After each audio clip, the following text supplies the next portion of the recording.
Nós estamos claramente passando por um tempo de juízo no Brasil. A derrocada da nossa economia, a violência crescente, as catástrofes naturais sem precedentes, as pragas manifestadas por epidemias e doenças que há pouco tempo nem se conhecia, e tantas outras realidades que afetam tragicamente a vida dos brasileiros hoje, não são apenas uma infeliz coincidência. Deus está açoitando uma nação que não reconheceu o tempo da sua visitação e desprezou a graça que tem lhe sido oferecida. Que o Espírito foi derramado sobre o Brasil, ninguém pode negar.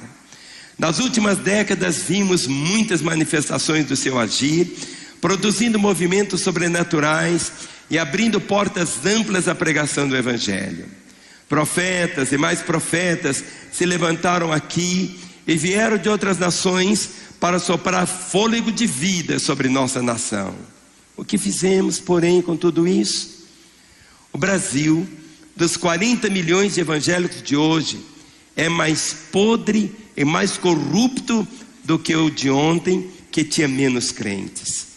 Estamos vendo as entranhas da nossa classe política e empresarial sendo expostas com sua vergonha pela justiça. Mas isso é só uma tênue amostra do que de fato é a ética e a moral do nosso povo. Sim, do nosso povo. Pois a desonestidade indecente não é marca apenas dos políticos, mas de grande parte de nossa população, incluindo pobres e ricos, cultos e indoutos, descrentes e evangélicos. Infelizmente, professar a fé em Jesus não denota mais o compromisso de andar como ele andou. Eu gostaria de dizer outra coisa, mas minha percepção profética não permite. Nossos próximos anos não serão fáceis. De uma forma geral, as coisas vão piorar. Não falo apenas de economia, pois para isso não é necessário ser profeta, mas de tragédias que abalarão as estruturas da nossa nação. Guardem o que estou dizendo. Povos de outras línguas comerão o nosso pão e rirão do nosso luto. Falo em nome do Senhor. Uma leitura de Jeremias 5 pode nos ajudar a enxergar o Brasil de hoje como Deus enxerga. Recebi esse texto de uma jovem durante um tempo de oração. Entendi perfeitamente o recado de Deus. Sua vara fustigará os nossos lombos. Até quando? Até que sejamos quebrantados como nação. Historicamente, quando Deus envia juízo, Ele encontra um remanescente que o busque e que aplaque a sua ira. Não façamos parte disso.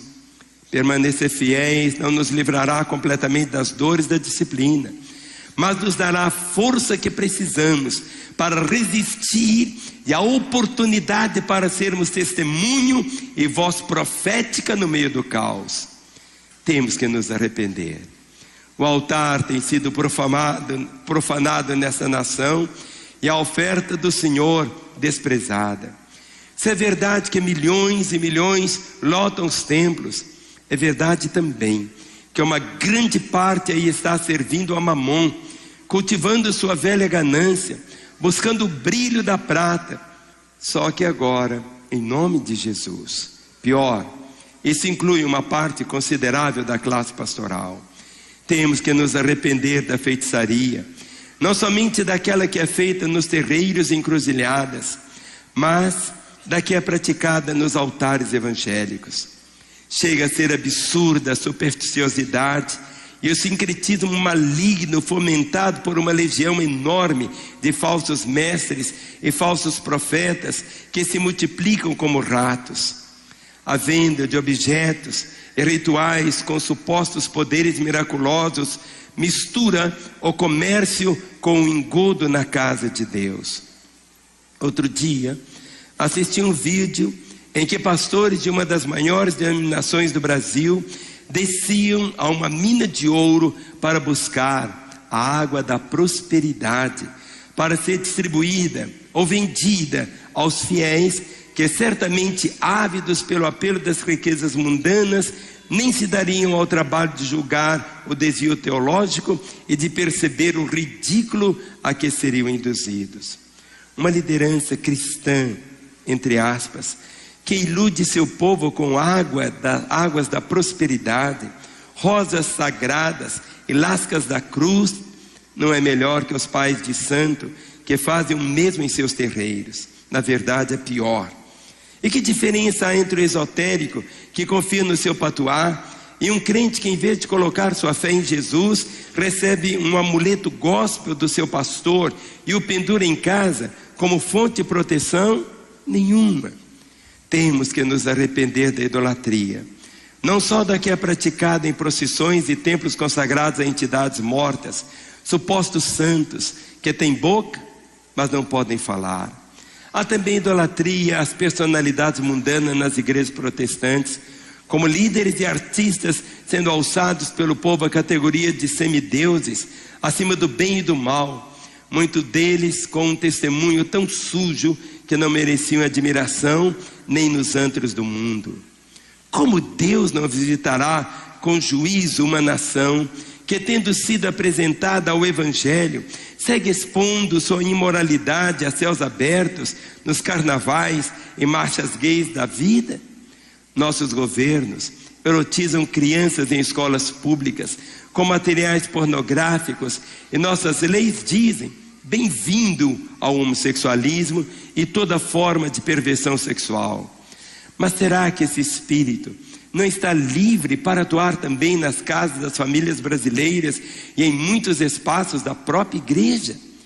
Pornografia, adultério, pedofilia, prostituição e pederastia não mancham também os altares?